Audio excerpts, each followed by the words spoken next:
Accident या crash जो है ना, it's only story of 3 seconds. हर दिन 30-35 लोग जो है ना वो अस्पतालों से कब्रों में चले गए। अनफॉर्चुनेटली हमारे यहाँ रवैया ये है कि हमने कानून की पासदारी को तौहीन समझते हैं। हम फ़ख्र महसूस करते हैं कि हम रेड लाइट को क्रॉस करते हुए निकल जाएं।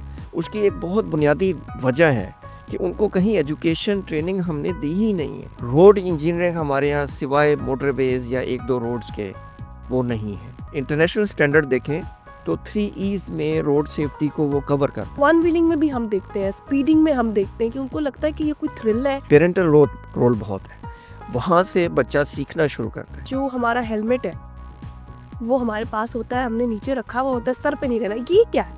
हम हेलमेट लेते हैं इसलिए कि हमारा चालान ना हो जाए। ट्रैफिक पुलिस वाला खड़ा हुआ तो हेलमेट सर पे रख लेते हैं। हेलमेट की अवेयरनेस और एजुकेशन ये बहुत ज़रूरी है। मास लेवल पे इसकी ज़रूरत है करने की। सड़कें बनाएं, एजुकेट करें और उसके बाद इन्फोर्स करें। शॉर्ट टर्म प्लानिंग ऐसी क्या है जिसके तहत जो है वो हम स्टॉप कर सकते हैं या रिड्यूस कर सकते हैं जो हमारे हादसात हैं डेली बेसिस पे हो रहे होते हैं? कि हमें बहुत ज़्यादा अवेयरनेस की ज़रूरत है। आप एक दिन के लिए जनरल हॉस्पिटल चले जाएं लाहौर में, आपको हर 10-15 मिनट के बाद एक एम्बुलेंस आती हुई नज़र आएगी जिसमें हेड इंजरी और स्पाइनल कॉर्ड के इंजरी वाले पेशेंट होते हैं। अनफॉर्चुनेटली ये वो दुख है जिन्होंने मुझे मजबूर किया मैं एक किताब लिखूं। कोई एक ऐसा इंसिडेंट जिसने आपको बहुत ज़्यादा मुतासर किया? 28 साल से वो बंदा बिस्तर पे, उसकी मदर की आंखें रो रो के बिल्कुल ख़त्म हो चुकी हैं।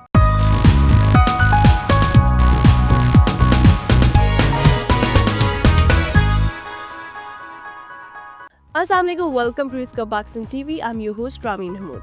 नाज़रीन, जब हम बात करते हैं रोड सेफ्टी के हवाले से इंफ्रास्ट्रक्चर और फिर बहैसियत कौम हमारे क्या रवैये हैं जो कि हादसात का सबब बनते हैं। वैसे तो मैं बहुत सारी बेशुमार किताबें पढ़ती हूँ, लेकिन एक किताब पढ़ने का मुझे इत्तफाक हुआ जिसने जो है वो पर्सपेक्टिव बदल दिया रोड सेफ्टी की। जब हम बात करते हैं इंफ्रास्ट्रक्चर की बात करते हैं, क्या ऐसी वजूहात हैं जिनकी वजह से हादसात होते हैं, आवाम के क्या वजूहात हैं और फिर हमारा जो इंफ्रास्ट्रक्चर है उसमें क्या मसाइल है, उस पर स्पेसिफिकली हम बात कर रहे हैं। जी हाँ, मैं बात कर रही हूँ जिस किताब की, वो है बोलती सड़कें, और उसके मुसन्निफ तौकीर अहमद राना साहब मेरे साथ मौजूद हैं, उनसे बात करेंगे। अस्सलाम वालेकुम, welcome to digital Pakistan TV. कैसे हैं आप? जी वालेकुम सलाम जी, अल्हम्दुलिल्लाह जी, खैरियत से। सबसे पहले तो मुझे ये बताएं कि सड़कें बोलती कैसे हैं? जी, सड़कें बोलती इसलिए हैं कि हम इसको 2 तरह से देखेंगे।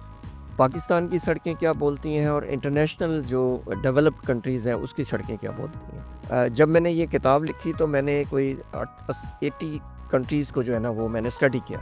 दुनिया भर की सड़कें ये बोलती हैं कि वो अपने यूज़र को, जिसमें ड्राइवर्स हैं, पेडेस्टेरियंस हैं, गाड़ियाँ, बड़ी ट्रक्स चलाने वाले हैं, उनको वो AI की मदद से, वो स्कैनर्स की मदद से, वो डिफरेंट टेक्नोलॉजी IT की मदद से वो हेल्प कर रही होती हैं, बोल रही होती हैं, उनसे कम्युनिकेट कर रही होती हैं ड्राइवर से कि आप यहाँ सही हैं, यहाँ गलत हैं। तो वहाँ का कॉन्सेप्ट बोलती सड़कें का ये है, जो कि यूजर्स की लाइफ को और एक्सीडेंट को बचाने के लिए बचाने के लिए। फिर मैं पाकिस्तान आता हूँ तो यहाँ की सड़कें बोलती हैं। यहाँ की सड़कें क्या बोलती हैं? यहाँ की सड़कें हर उस माँ का दर्द बोलती हैं, उस बहन के आंसू बोलती हैं, उस नौजवान के खून आलूद लाशें बोलती हैं। 1122 के डाटा से देखें तो सड़कें चीख चीख कर और सिसकियाँ ले लेकर बता रही होती हैं कि खुदा के लिए मेरे ऊपर चलने वाले, मुझे इस्तेमाल करने वाले कानून पे अमलदारी करें, ट्रैफिक कवानीन का एहतराम करें।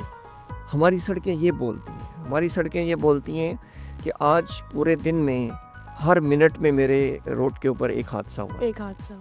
हर दिन 30-35 लोग जो है ना वो अस्पतालों से कब्रों में चले गए अनफॉर्चुनेटली। और ये बोलती हैं कि आज 1-1.5-2 हज़ार बंदा जो है वो हॉस्पिटल्स में चला गया इस मुल्क के अंदर। हमारी सड़कें ये बोलती हैं और हम खामोश हैं। अच्छा, बेसिकली जब भी आपने हादसात की बात की, आपकी किताब में भी मेंशन है, हम जब डेटा की बात करते हैं तो एक दिन में बहुत सारे एक्सीडेंट्स होते हैं। पंजाब में 2025 मई तक अगर मैं बात करूं, आज स्टैटिस्टिक्स 40,000 से ज़्यादा हमारे पास केसेस है, जिसमें से 37,000 मोटरसाइकिल। अब मोटरसाइकिल की सवारी, ज़ाहिर है जो बंदा गाड़ी नहीं अफोर्ड कर सकता वो मोटर बाइक पे सफ़र करता है। और मैंने बहुत सारे ऐसे हादसा अपनी आंखों से भी देखे, लाहौर में भी स्पेसिफिकली, कि बहुत ही ख़तरनाक किस्म का एक्सीडेंट होता है कि उसमें लाइफ सेविंग बहुत कम ऐसे वो होते हैं कि जिसमें आपकी जान बच पाए। यूजुअली अनफॉर्चुनेटली मौके पे दम जो है वो तोड़ जाता है जो भी बंदा उसको ड्राइव कर रहा होता है। इसमें कहाँ गफलत नज़र आती है? इसमें सबसे पहली बात तो है कि हमारे मुल्क में अगर percentage of accidents due to motorcycle ज़्यादा है तो वो population of motorcycle on road ज़्यादा है।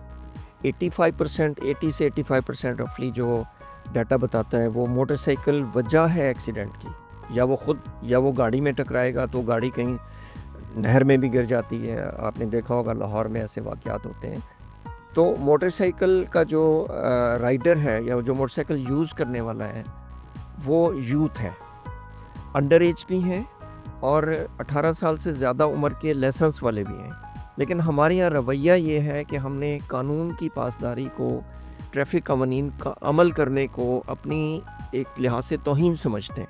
हम फ़ख्र महसूस करते हैं कि हम रेड लाइट को क्रॉस करते हुए निकल जाएं। उसकी एक बहुत बुनियादी वजह है कि उनको कहीं एजुकेशन ट्रेनिंग हमने दी ही नहीं है। दुनिया भर में क्या होता है कि अगर हम इंटरनेशनल स्टैंडर्ड देखें तो 3 E's में रोड सेफ्टी को वो कवर करते हैं। ये 3 क्या है? पहला ई ये है कि इंजीनियरिंग, सड़कों की इंजीनियरिंग इस तरह से हो कि आपने रोड के ऊपर चलने वाला हर यूज़र के लिए आप उसके अंदर प्रोविज़न डालें कि बाइक के लिए लेन है, पैदल चलने वालों के लिए लेन है, हैवी ट्रैफिक। रोड इंजीनियरिंग हमारे यहाँ सिवाय मोटरवेज या 1-2 रोड्स के वो नहीं है। The second E is education. बुनियादी चीज़ है कि आपने जब सड़कें बना दी तो लोगों को आप बताएंगे कि किस तरह।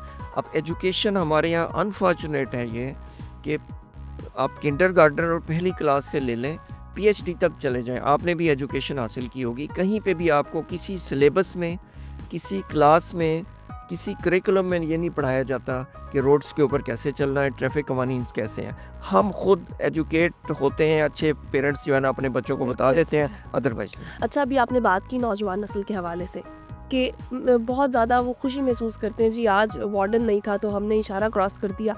इसी तरह वन व्हीलिंग में भी हम देखते हैं, स्पीडिंग में हम देखते हैं कि उनको लगता है कि ये कोई थ्रिल है और ये करना कोई बहुत बड़ी अचीवमेंट है। तो ये बिहेवियर कहाँ से आता है और इस बिहेवियर को कैटर करने के लिए हमें क्या करें? बिहेवियर तो चेंज होता है जी, या तो अपने घर से, एजुकेशन डिपार्टमेंट से, स्कूल से, क्लासों में, टीचर्स से। ये एजुकेशन और माँ की एजुकेशन और पेरेंट्स की एजुकेशन, पेरेंटल रोल बहुत है, वहाँ से बच्चा सीखना शुरू करता है। मैं आपको इंटरनेशनल एग्जांपल अगर दूँ, दुनिया के तकरीबन 60 से प्लस कंट्रीज़ ऐसे हैं जिनमें आप नेम एनी कंट्री जो डेवलप्ड है, वहाँ पे बच्चों को किंडरगार्टन से एजुकेशन दी जाती है। ना सिर्फ वो क्लास में एजुकेट करते हैं बल्कि वो हर स्कूल के बाहर उन्होंने एक सिमुलेशन पॉइंट बनाया हुआ है, यहाँ पर वो पूरे सिटी का ट्रैफिक का पूरा नक्शा बना देते हैं, सड़कें बना देते हैं, सिग्नल्स बना देते हैं, ज़ेब्रा क्रॉसिंग बना देते हैं, लेन और लाइन लगा देते हैं। फिर बच्चों को वो क्लास से निकालते हैं। ये 7-8 साल के बच्चे हैं, बहुत बड़े नहीं हैं। वो उनको छोटी छोटी गाड़ियाँ दे के उन पे छोड़ते हैं कि जी आपने कहाँ रुकना है, आपको सिग्नल कौन सा क्या करना है। तो वहाँ से उन्होंने थियोरेटिकल क्लास भी ली, प्रैक्टिकली सिमुलेशन के ज़रिए उन्होंने वो जो तरबियत है वो उनके अंदर हमेशा रहती है। उन अपने मुल्क के अंदर एक अच्छे शहरी कुछ बनते हैं। सिखाया इस तरह से जाता है, उनकी जो ट्रेनिंग है वो इस तरह से होती है। अभी हमने वन व्हीलिंग की बात की, लाहौर में स्पेसिफिकली मैं बात करूँ इंफ्रास्ट्रक्चर के ऊपर, अभी आप इंटरनेशनल स्टैंडर्ड्स की बात कर रहे थे। हमारे यहाँ बहुत सारी सड़कें जो है वो उस तरह से डेवलप बनी ही नहीं हुई प्लानिंग के थ्रू। बहुत इंफ्रास्ट्रक्चर जो है वो रोड्स का वो ठीक नहीं है, जो एक बड़ी वजह भी है लाहौर में एक्सीडेंट्स की। एक तो इस पे रोशनी डालिएगा कि इसमें चूँकि इसमें तो आम आवाम का किरदार से ज़्यादा जो है वो हमारी हायर अथॉरिटीज़ का किरदार है कि उसने गवर्नमेंट सेक्टर पे काम करना है। दूसरी बात ये कि जो हमारा हेलमेट है वो हमारे पास होता है, हमने नीचे रखा हुआ होता है, सर पे नहीं रहना। ये क्या है? वो वही रवैये हैं कि हेलमेट की अफादियत को हमने किसी ने बताया नहीं नौजवानों को। हम हेलमेट लेते हैं इसलिए कि हमारा चालान ना हो जाए। ट्रैफिक पुलिस वाला खड़ा हुआ तो हेलमेट सर पे रख लेते हैं, अगर वो नहीं है तो हम उसको बाजू में बांध लेते हैं या बाइक के आगे रख लेते हैं। जब हम उनको ये एजुकेट करेंगे, अवेयरनेस देंगे कि हेलमेट क्या करता है, हेलमेट की अफादियत क्या है, उसकी क्या डिफेंस लाइन है आपकी ज़िंदगी के लिए, तो वो पहनना भी शुरू कर देगा। फिर हमारे यहाँ भेड़ चाल ऐसी है कि हेलमेट हर तरह के इस तरह के आए हुए हैं जो वो भी इंटरनेशनल स्टैंडर्ड पे नहीं है। अनफॉर्चुनेटली हेलमेट वो होना चाहिए जो आपके स्कल को महफूज रखे, हमने पूरा का पूरा एक, वो कहते हैं पंजाबी में, खोपड़ा सा ऊपर चढ़ा देते हैं। अच्छा, वो हेलमेट पहन के उनको राइट लेफ़्ट नज़र नहीं आ रहा होता, उनको बाहर से कोई हॉर्न की आवाज़ नहीं आ रही होती, और फिर आदत भी नहीं होती। जब वो पहन लेते हैं, अगर वो यूज़ टू हों तो फिर वो थोड़ा सीख जाते हैं। तो हेलमेट की क्वालिटी, उसका डिज़ाइन, और हेलमेट पहनने की अफादियत, और हेलमेट की अवेयरनेस और एजुकेशन, ये बहुत ही बहुत ज़रूरी है। मास लेवल पे इसकी ज़रूरत है करने की। उसके बाद फिर जब मैं बात कर रहा था एजुकेशन की, जो थर्ड ई है, ये वो इन्फोर्समेंट है। ये सारे लिंक्ड हैं, सीक्वेंस में हैं। सड़कें बनाएं, एजुकेट करें, और उसके बाद इन्फोर्स करें। अच्छा, आपने लॉन्ग टर्म की बात की और शॉर्ट टर्म की बात की। लॉन्ग टर्म प्लानिंग पे तो बाद में आते हैं, लेकिन शॉर्ट टर्म प्लानिंग ऐसी क्या है जिसके तहत जो है वो हम स्टॉप कर सकते हैं या रिड्यूस कर सकते हैं जो हमारे हादसा हैं डेली बेसिस पे हो रहे होते हैं? शॉर्ट टर्म में ये है कि हमें बहुत ज़्यादा अवेयरनेस की ज़रूरत है, एजुकेशन देने की ज़रूरत है मास लेवल के ऊपर। इसमें गवर्नमेंट का रोल है, मीडिया का रोल है, सोशल मीडिया का रोल है, और कुछ ऐसे लोग जो हम जैसे जो वॉलंटरीली ये काम करते हैं, यूनिवर्सिटी कॉलेजेस में जाके ट्रेनिंग देने के। I am also trainer, road safety trainer का काम कर रहा हूँ मैं। इसको बहुत ही मास लेवल पे करने की ज़रूरत है। गवर्नमेंट इसको ख़ुद देखे और कहे, और इदारों में जाए कि जी हर क्लास में एक ट्रेनिंग लेक्चर जो है ना वो लाजमी है। ये शॉर्ट टर्म है। जब आप पूरी तरह पेनिट्रेट कर जाएंगे हर इदारे में, हर स्कूल में, हर कॉलेज में, इवन ऑफिसेज में, लोगों को बिठा के बताएं कि जी आपने ये करना है, डूज़ है और ये डू नॉट्स है, तो ये शॉर्ट टर्म में लोग सीखेंगे कि यार हमने हेलमेट क्यों पहनना है, हमने लाइन लेन का किस तरह एहतराम करना है, हमने सिग्नल पे रुकना है, नहीं रुकना है। ये चीज़ें उनको बताने की ज़रूरत है शॉर्ट टर्म में। उसके बाद फिर आप इसको फिर कंटिन्यूसली लेके चलें। देन आपको आता है, जब आपने अवेयरनेस दे दी तो फिर आपको बहुत ही ज़्यादा सख्त किस्म की इन्फोर्समेंट की ज़रूरत है। अच्छा, आपने अपनी जो किताब लिखी वो इन्हीं तमाम रवैयों से जो है वो इफ़ेक्ट होके लिखी, या क्या मकसद था स्पेसिफिकली किताब? मैं बेसिकली जो मेरा प्रोफेशन था वो एक ऑटोमोबाइल कंपनी में मैं रहा हूँ बहुत अरसा। तो उस कंपनी के अंदर एक रोड सेफ्टी का डिपार्टमेंट है, उसको मैंने हेड किया। वहाँ से हमें जब डाटा आना शुरू हुआ, फिर 1122 से डाटा आता है, तो ये फिर हर इंसान के इर्द गिर्द बड़े दुख होते हैं।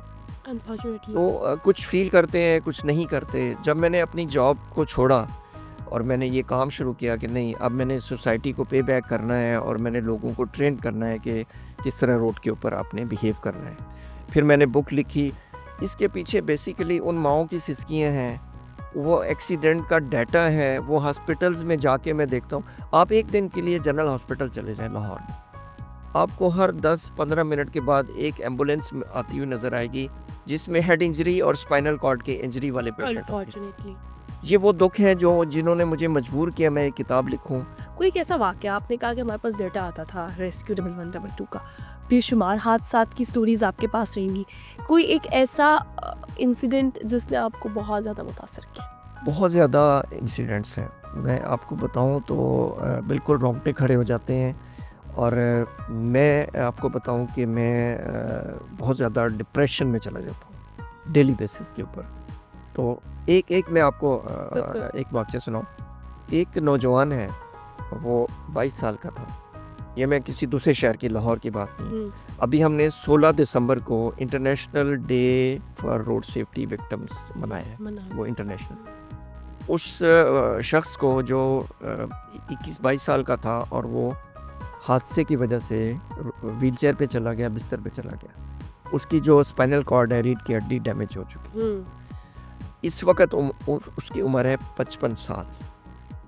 आप अंदाज़ा लगा लें कि 27-28 साल से वो बंदा बिस्तर पे।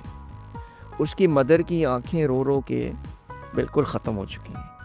हमने एक जगह उस दिन 16 दिसंबर को एक कॉलेज के अंदर एक लोगों का इज्तिमा किया बताने के लिए। उसको हमने एज ए चीफ गेस्ट बुलाया। वो अपनी व्हील चेयर पे आया।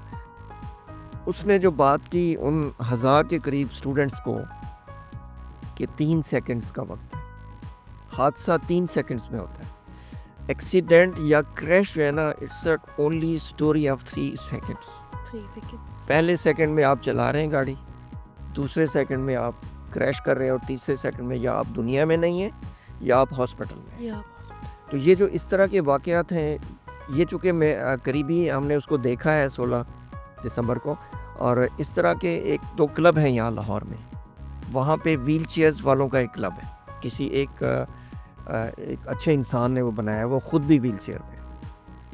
वहाँ पे आप चले जाएँ तो पता चलता है कि जी मैं कॉलेज जा रहा था तो मैंने बाइक का एक्सीडेंट हुआ, मैं व्हील चेयर पे। आपको पाकिस्तान का कौन सा एक ऐसा शहर लगता है कि जहाँ पे आपको लगता है, जैसे हम इस्लामाबाद क्योंकि एक बड़ा प्लानिंग के तहत बनाया गया है, कि कोई स्टैंडर्ड वहाँ पर फॉलो हुआ है? मैं तो समझता हूँ इस वक्त अगर देखें तो मेरे ख्याल में Lahore is best in Pakistan. अच्छा। लाहौर की सड़कों को कुछ बेहतर किया जा रहा है पहले से, और इस्लामाबाद का स्ट्रक्चरल तो वही है जो अच्छा है, और स्ट्रक्चरल उन्होंने एज़ पर इंटरनेशनल स्टैंडर्ड बनाया है, लेकिन उसके ऊपर अब इम्प्लीमेंटेशन, सड़कों का इस्तेमाल, लोगों के रवैये वो वही हैं जो पाकिस्तानियों के हैं।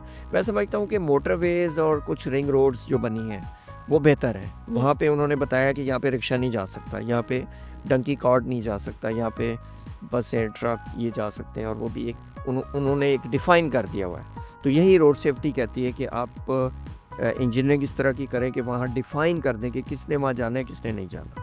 अगर आप मोटरवे के ऊपर भी बाइकर्स को इजाज़त दे दें तो हादसात वहाँ पे भी बहुत ज़्यादा होना शुरू हो जाएंगे।